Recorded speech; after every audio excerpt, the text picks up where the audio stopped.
pendahuluan ini adalah satu ilmu baru yang baru saja saya dapatkan di dalam kitab tafsir Ibnu Katsir, yaitu hadis yang mengatakan alaikum bisyifa'ain, selalulah kalian itu menggunakan dua obat, yaitu al-asal wal Quran, madu dan Al-Quran.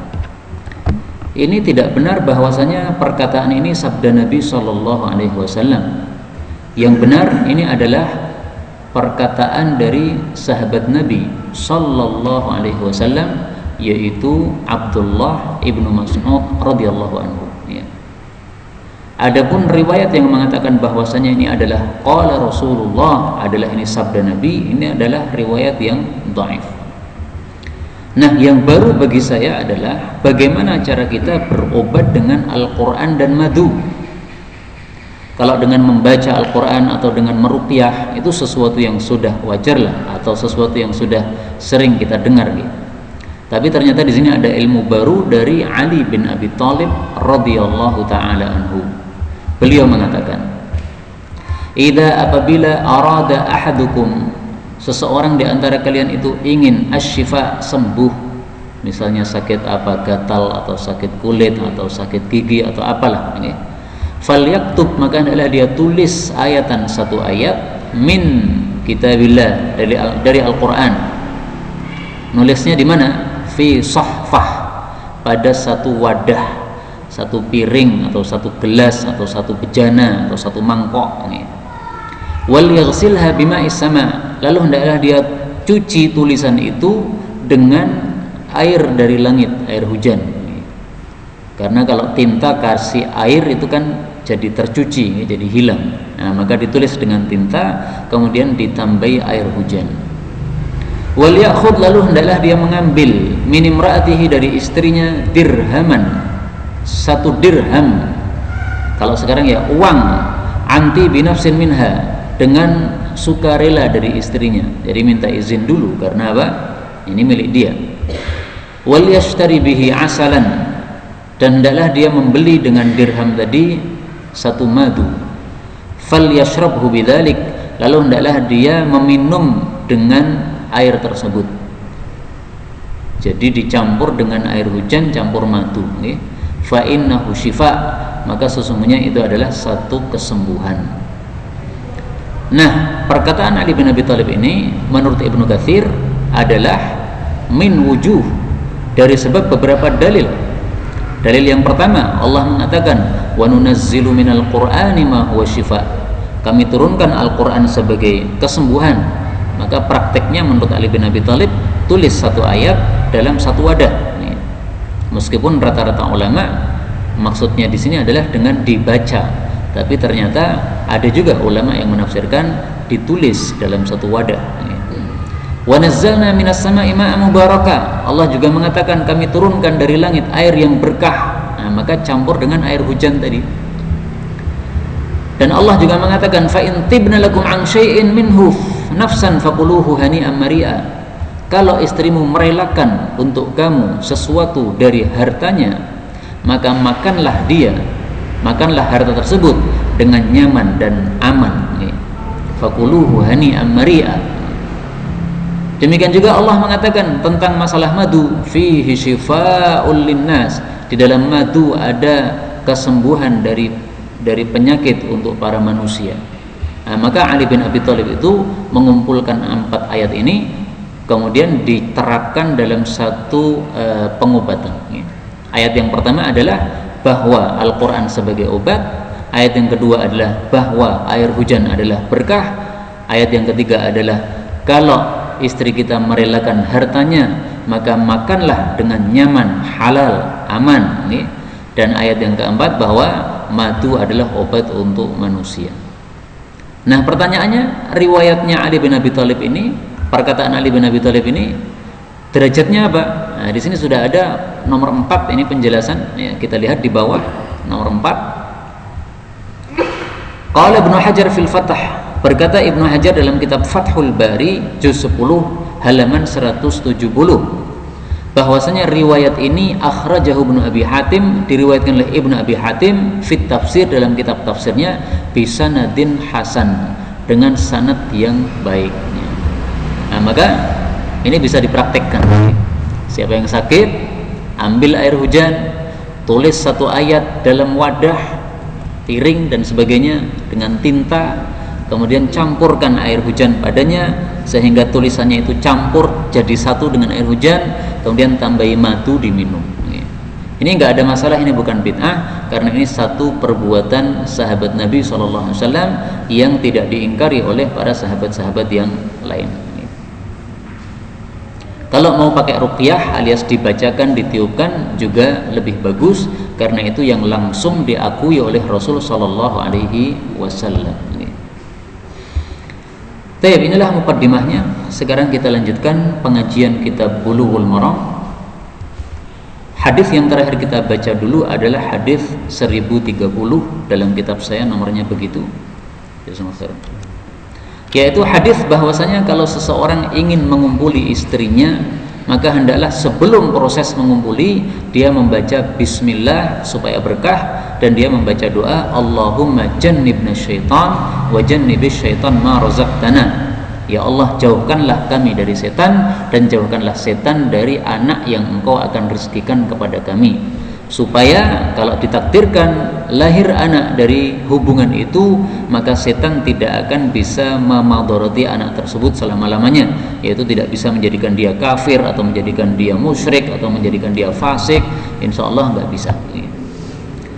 Baik, ini hadis yang terakhir dulu kita baca. Sekarang kita lanjutkan hadis berikutnya, hadis 1031.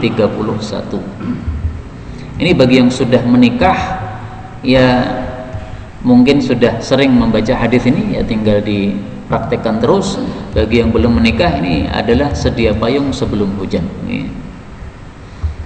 Hadis 1031 ini masih bicara tentang masalah hubungan intim suami istri. Maka tidak boleh tidur ini. Ini masalah sangat genting. Wa an Abi Hurairah radhiyallahu anhu 'anil Nabi sallallahu alaihi wasallam qala, idza apabila da'a mengajak ar-rajul seorang laki-laki imra'atahu istrinya ila firashihi kepada tempat tidurnya, maksudnya untuk hubungan intim, fa'abat lalu dia enggan antajia untuk datang alias tidak mau melayani, la'anat hal malaikah maka para malaikat melaknati wanita tadi hatta tusbih sampai masuk waktu subuh. Hadis muttafaqun alaih, dan lafal ini adalah lafalnya Imam Bukhari.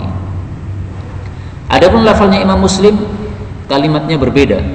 Karena adalah alladzi fis sama, zat yang ada di atas langit, yaitu Allah, sakhitan 'alaiha, murka terhadap si wanita tadi, hatta yardha anha, sampai suaminya ridho terhadap istrinya tadi. Hadis ini menunjukkan bahwasanya hubungan intim suami istri ini termasuk satu hak suami yang wajib dilakukan oleh istri.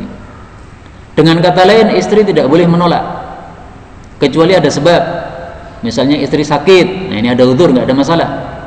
Tapi kalau tidak ada uzur, beralasan aja saya malas atau saya lelah dan sebagainya, padahal sebenarnya mampu, nah ini dilaknati oleh para malaikat kalau dia tidak mau melayani suaminya.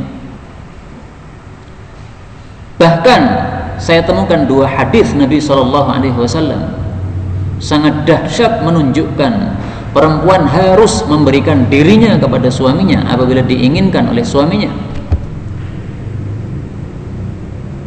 Hadis yang pertama, Rasulullah SAW bersabda, "Idza da'a ar-rajul," apabila seorang suami mengajak zaujatahu istrinya lihajatihi untuk hajatnya yaitu hubungan, fal ta'tih, maka hendaklah istri mendatangi suaminya, wa in kanat, meskipun istri tadi itu alat tanur, di atas tungku, maksudnya sedang masak. Hadis riwayat Tirmidzi sahih. Jadi istri lagi masak, suami perlu. Nah ini kalau dipanggil, matikan kompornya. Zaman sekarang kan sudah pakai kompor Pak, jadi gampang. Zaman dulu belum ada kompor Pak, adanya tungku pakai kayu itu. Padahal kita tahu sendiri, kalau masak pakai kayu Kalau ditinggal ya udah, kalau kelamaan ya gosong bisa. Tapi oleh Nabi SAW tetap disuruh meninggalkan tungkunya dan disuruh untuk mendatangi suaminya. Ini menunjukkan sangat dahsyatnya perintah ini, wajib atas istri untuk melayani suami.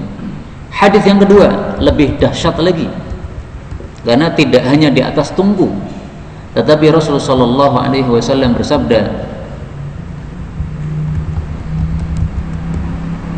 "Idza da'a ar-rajul," apabila mengajak seorang laki-laki imra'atahu, istrinya, ila firasyih, kepada tempat tidurnya, yaitu untuk hubungan, fal tujib, hendaklah istri itu mengijabai, melayani. Wa in kanat, meskipun istri itu ala dhahri qatab, di atas kendaraannya. Hadis riwayat Bazzar sahih. Nah, dulu saya paham kata-kata di atas kendaraan itu artinya dia sudah siap untuk pergi. Misalnya mau ngantor nih, jam 7:30 mau ngantor, lah suaminya malah baru pulang karena suaminya kerja sebagai satpam, jaga malam, pulang sampai rumah 7:30. Nah, dapati istrinya sudah mandi, sudah mau berangkat, panggil ya harus datang. Telat nggak ada masalah, gajinya kurang gara-gara telat ya nggak ada masalah. Ini dulu yang saya pahami, di atas kendaraan begitu.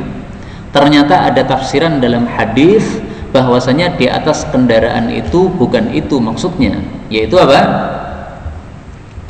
Innal mar'ah, sesungguhnya para wanita zaman dulu, kanat idza hadara nifasuha, apabila sudah bukaan mau melahirkan, sudah nyaris melahirkan, uqidat ala qatab, dia didudukkan di atas kendaraan, fayakunu ashal liwiladatiha, maka itu lebih mudah untuk melahirkan. Nah, qatab ini sebenarnya bukan kendaraan ya, qatab itu adalah pelana. Nah, saya tidak paham ini maksudnya pelana yang sudah berada di atas kendaraan atau pelana ditaruh di tanah, kemudian wanita disuruh naik di situ supaya dia lebih mudah untuk melahirkan. Bisa jadi juga betul-betul ini di atas pelana yang ada di kendaraan. Karena kalau wanita berada di kendaraan naik onta, sementara onta itu gerak-geraknya begini nih, makanya lebih mencepatkan untuk lahirnya wanita tersebut. Nah, maka ini maknanya dahsyat sekali. Kalau seorang suami panggil istrinya untuk hubungan, hendaklah dia datang meskipun dia sudah naik di atas kendaraan, sudah bukaan mau melahirkan, tapi suaminya pengen waktu itu ya harus datang. Melahirkan engkau, melahirkan ini pas hubungan ya nggak ada masalah. Yang penting pokoknya diminta ya harus datang. Nah, ini makna yang sangat dahsyat seperti ini.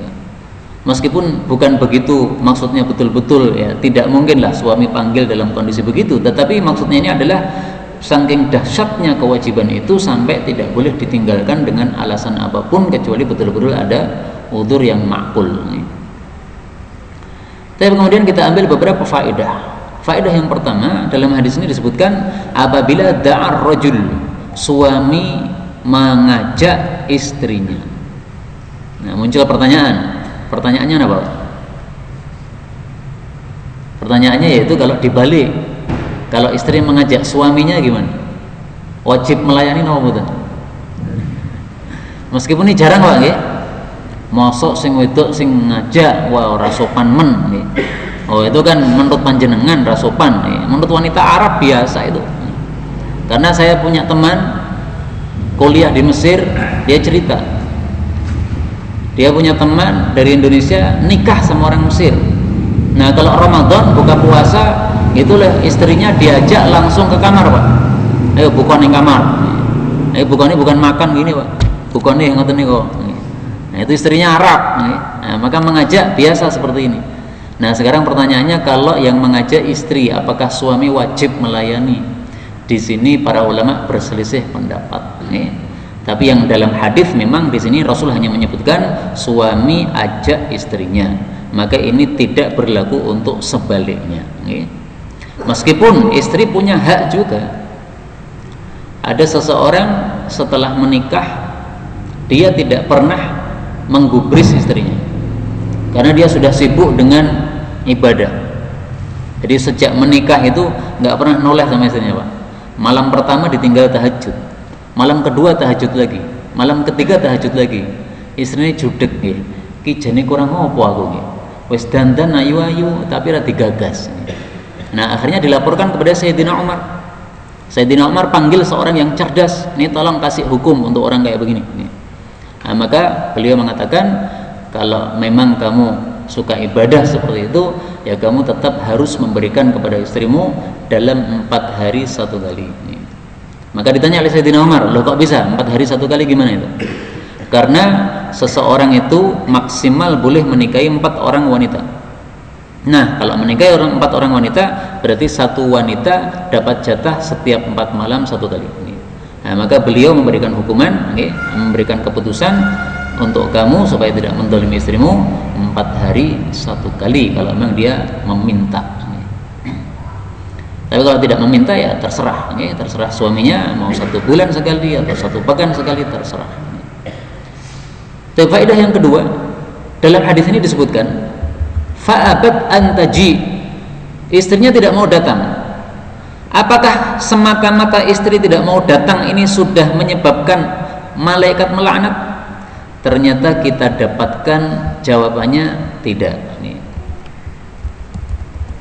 Karena dalam hadis yang lain disebutkan, idza da'a ar-rajul imra'atah, apabila seorang panggil istrinya ila firashihi untuk hubungan, fa'abat, lalu istrinya enggak mau, fabata ghadbana 'alaiha, lalu suaminya marah kepadanya, la'anat hal malaikah, barulah dilaknati oleh malaikat hatta tusbih, sampai masuk waktu subuh.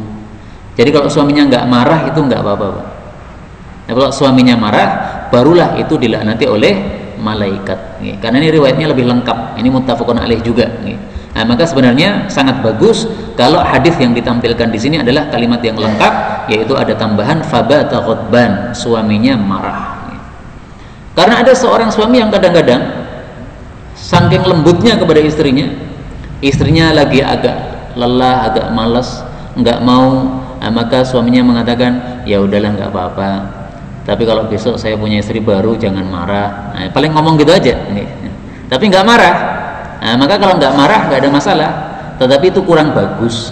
Lebih bagusnya adalah dia meridhokan suaminya. Nah, maka semata-mata fa'abad, enggan saja, tapi suami tidak marah, ini belum menyebabkan laknatnya malaikat. Faedah yang berikutnya, dalam hadis ini disebutkan la'anat hal malaikah hatta tusbih, malaikat melaknati sampai waktu subuh. Ini berarti mengajaknya malam hari. Nah, sekarang pertanyaannya, bagaimana kalau mengajaknya siang hari? Para ulama mengatakan ngajaknya kapan saja hukum ini tetap berlaku, tidak hanya khusus malam hari. Adapun disebutkan di sini dilaknati oleh malaikat semalam sampai subuh, itu karena biasanya mengajak itu malam hari. Seandainya ngajaknya pagi hari, yaitu dilaknati sampai maghrib nanti, kalau memang suaminya marah. Karena itu ibu-ibu rahimani wa rahimakumullah, ini adalah hak suami panjenengan, wajib diperhatikan masalah ini betul-betul supaya suami panjenengan merasa ridho, merasa puas, tidak toleh sana, tidak toleh sini. Faedah berikutnya, dalam hadis ini disebutkan kana alladzi fis sama, Allah yang ada di atas langit. Ini menunjukkan bolehnya kita menunjuk Allah di atas langit. Tidak sebagaimana orang yang mengatakan Allah tidak boleh ditunjuk dengan tempat atas. Mana dalilnya yang mengatakan seperti itu? Ini jelas hadis mengatakan Allah di atas langit. Atas itu berarti nunjuk ke sana. Dan ini kita temukan dalam Quran, dalam hadis, semuanya ada. Dalam Al-Quran surat Al-Mulk kita temukan 2 kali. Aamintum man fis sama, apakah kalian merasa aman terhadap zat yang ada di atas langit? Ayyakhsifa bikumul ardh, kalau dia menenggelamkan bumi untuk kalian. Kemudian ayat 17, ayat berikutnya, am amintum man fis sama, diulangi lagi oleh Allah Subhanahu wa taala. Adapun dalam hadis, kita temukan dalam beberapa hadis, salah satunya adalah hadis muttafaqun alaih. Rasulullah sallallahu alaihi wasallam bersabda, ala ta'manuni, kenapa kalian tidak percaya kepada saya, kepada Nabi Muhammad sallallahu alaihi wasallam? Wa ana aminu man fis sama, padahal saya dipercaya oleh zat yang ada di atas langit. Jadi Rasulullah mengatakan Allah itu di atas langit. Nah udah, kalau Rasulullah mengatakan seperti ini, kita nggak usah noleh kepada perkataan siapapun selain Nabi yang melarang-larang perkataan seperti ini, padahal Nabi sendiri mengatakannya. Wallahu a'lam bishawab. Hadis berikutnya 1032. Wa an Ibnu Umar radhiyallahu anhuma anna an-nabiyya sallallahu alaihi wasallam, malam Jumat perbanyak selawat.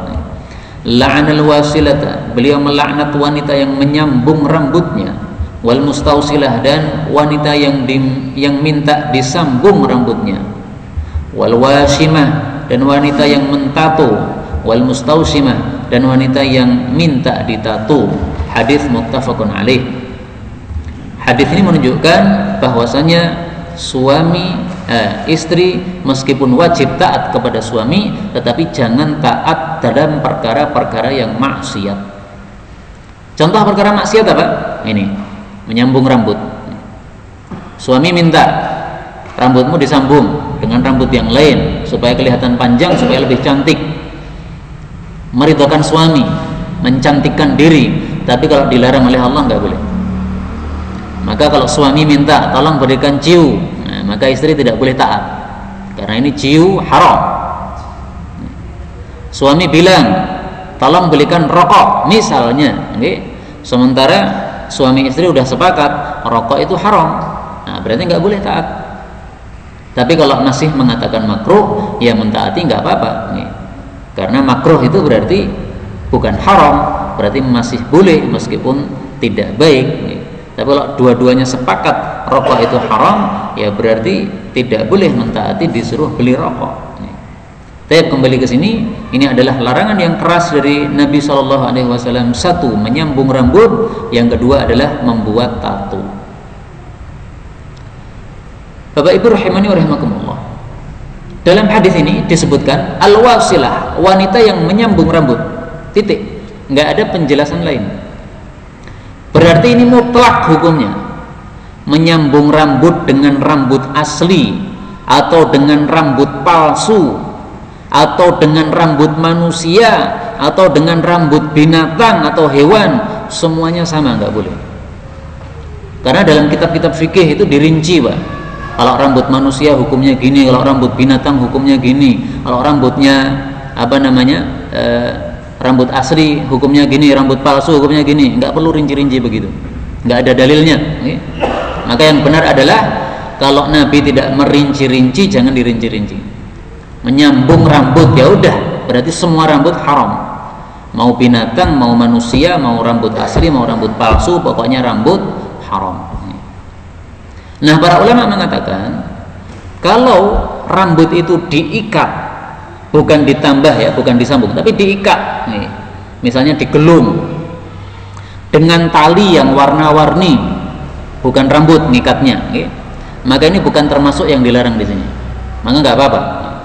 Jadi misalnya pakai benang dari sutra misalnya, kemudian benang sutra ini digunakan untuk mengikat rambut wanita. Nah ini nggak apa-apa.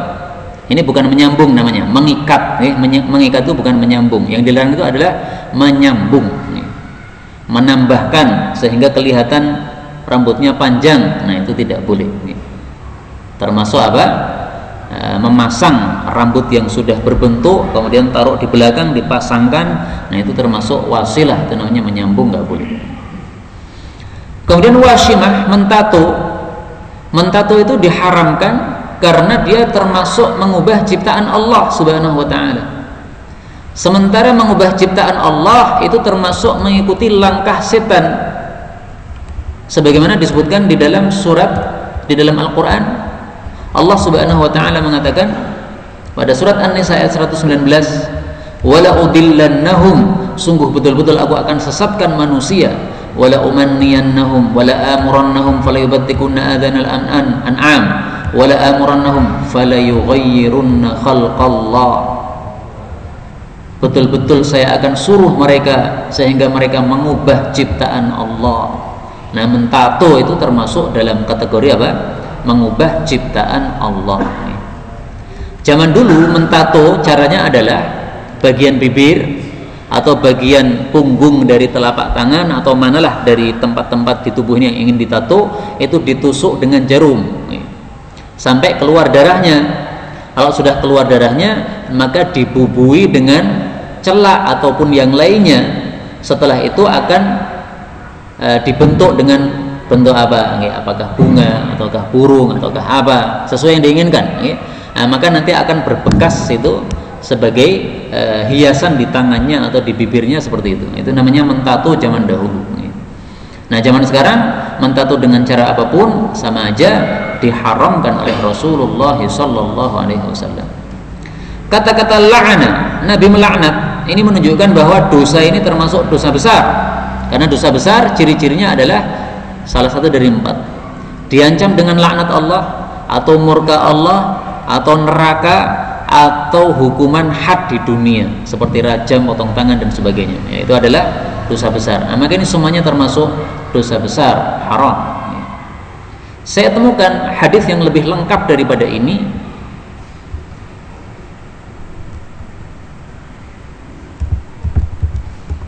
yaitu Rasulullah sallallahu alaihi wasallam bersabda, la'anallahu al-washimati wal mustawshimat. Allah melaknat wanita yang mentato dan minta ditato, wan namisat wal mutanammisat, dan wanita yang mengkerik alisnya.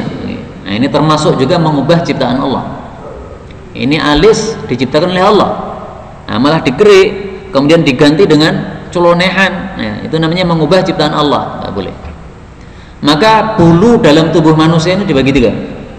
1, bulu yang disuruhkan untuk dihilangkan atau dikurangi, misalnya kumis, misalnya bulu ketiak, bulu kemaluan dan sebagainya. Yang kedua, bulu yang diharamkan untuk diambil, contohnya alis ini. Yang ketiga adalah bulu yang tidak ada dalil, tidak ada dalil memerintahkan untuk dicabut, tidak ada dalil yang memerintahkan untuk dibiarkan. Nah, maka di sini para ulama berselisih pendapat, apakah boleh ataukah tidak boleh untuk dihilangkan, misalnya bulu pada kaki kita.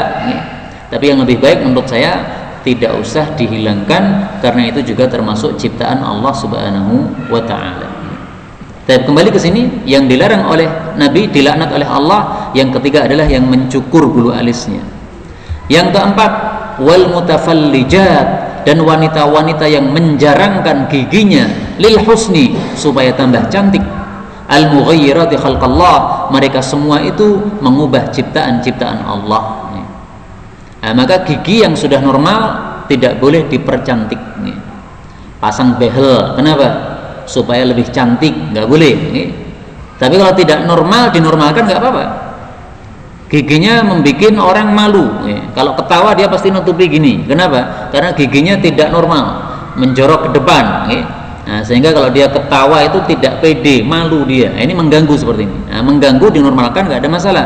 Kalau sudah bagus, sudah normal, pengen lebih cantik lagi, dipasang behel, nah itulah baru yang disebut mengubah ciptaan Allah. Ini hadis muttafaqun alaih, sahih pada peringkat yang pertama. Nah, maka hadis ini ditampilkan oleh penulis kitab ini dalam bab tentang pergaulan suami istri. Maksudnya adalah memang istri itu harus meridhokan suami, tapi jangan sekali-kali meridhokan suami dengan cara yang haram. Ini termasuk contoh-contoh perlakuan yang haram yang tidak boleh dilakukan meskipun dalam rangka meridhokan suami, nggak boleh. Kita lanjutkan hadis 1033. Wa an Judzamah binti Wahb radhiyallahu anha qalat, hadartu, aku menghadiri Rasulullah sallallahu alaihi wasallam fi unasin, dalam beberapa manusia. Wa huwa yaqul, Rasulullah bersabda, laqad, sungguh-sungguh, hamamtu, saya ingin, an anha, untuk melarang, anil ghilah, dari ghilah.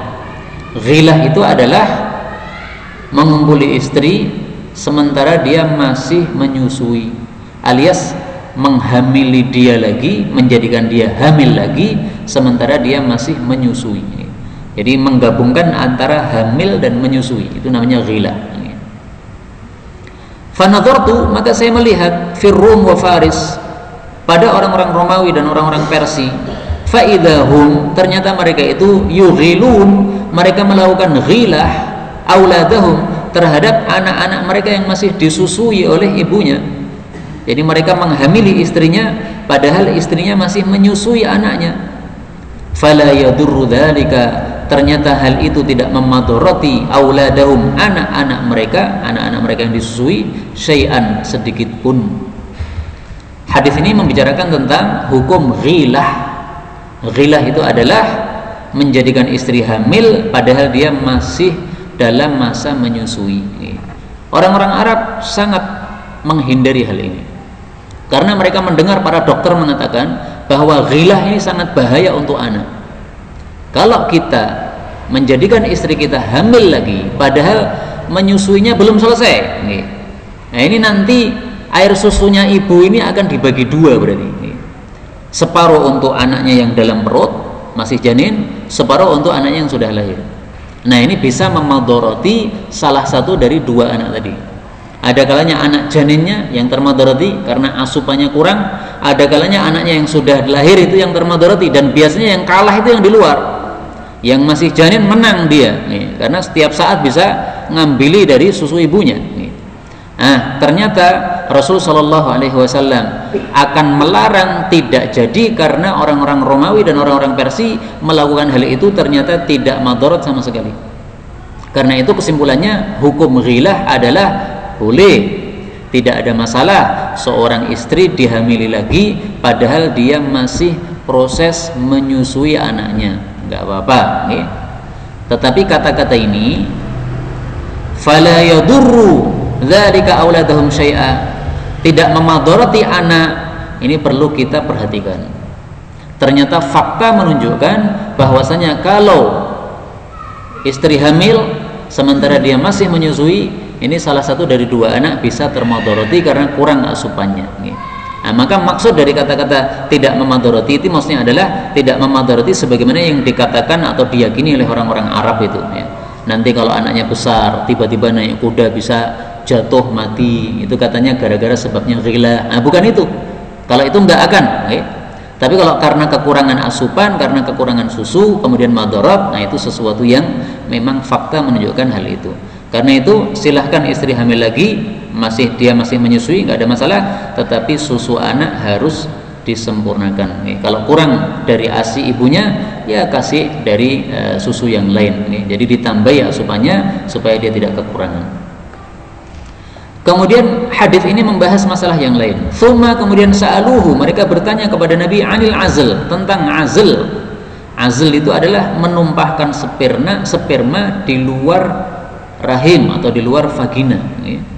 Faqala Rasulullah sallallahu alaihi wasallam, maka Rasulullah bersabda, "Dzalika, itu adalah al-wa'du, mengubur hidup-hidup anak kecil, mengubur hidup-hidup bayi, al-khafiyu, yang samar." Hadis diriwayatkan oleh Imam Muslim. Jadi orang Arab zaman dahulu itu biasanya kalau ada bayi lahir perempuan, mereka langsung menguburnya hidup-hidup karena mereka tidak suka kalau mereka mendapatkan anak perempuan. Itulah yang disebutkan oleh Allah dalam surat At-Takwir ayat 8, wa idzal mau'udatu su'ilat. Dan apabila nanti di akhirat bayi-bayi yang dikubur hidup-hidup akan ditanya oleh Allah, bi ayyi dzambin qutilat, dengan sebab dosa apa kok dia dibunuh oleh bapaknya, oleh ibunya. Artinya nanti akan dipertanggungjawabkan yang membunuh itu.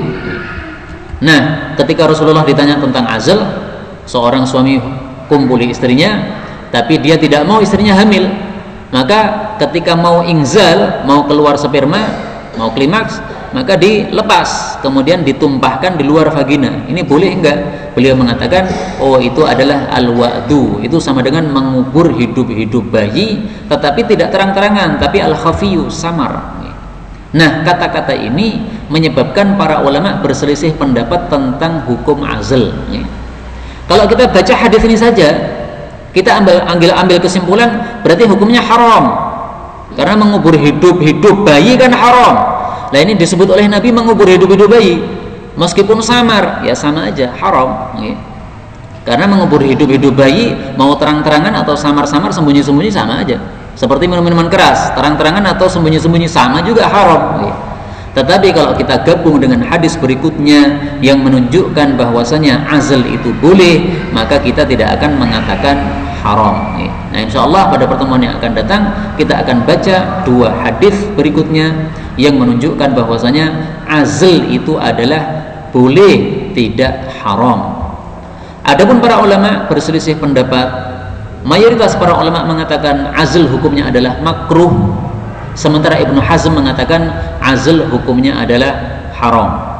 Pendapat yang lebih kuat insyaallah azl itu tidak haram karena hadis berikutnya menunjukkan kehalalannya.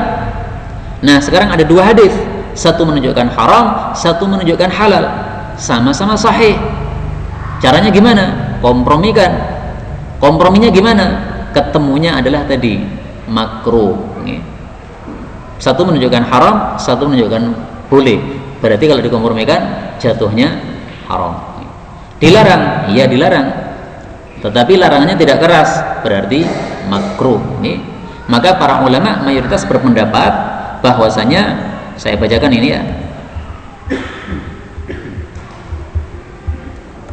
Oh, kok enggak ada? Belum saya tulis berarti. Jadi mayoritas para ulama berpendapat al-azlu makruhun. Azl itu makruh illa bi idzni zaujah al-hurrah, kecuali kalau istri kita yang merdeka memberikan izin. Tapi kalau istri kita budak, maka tidak perlu minta izin. Tapi kalau istri kita orang merdeka, dan sekarang semuanya orang merdeka, maka azl perlu minta izin. Minta izin kenapa? Karena azl ini termasuk haknya istri. Kalau dia azl dia nggak puas, maka kalau dikurangi haknya harus minta izin dulu. Ini pendapat apa? Mayoritas para ulama. Sehingga kalau istri mengizinkan nggak apa-apa azl, ya berarti udah nggak ada masalah. Tapi kalau dia tidak mengizinkan, maka tidak boleh, karena itu hak dia jangan dirampas. Sebagaimana suami maunya haknya dipenuhi, maka istri juga hendaklah haknya dipenuhi. Inilah yang dapat kita baca pada malam hari ini. Apabila benar dari Allah Subhanahu wa taala, dan apabila ada salahnya, fa astaghfirullahal azim li wa lakum.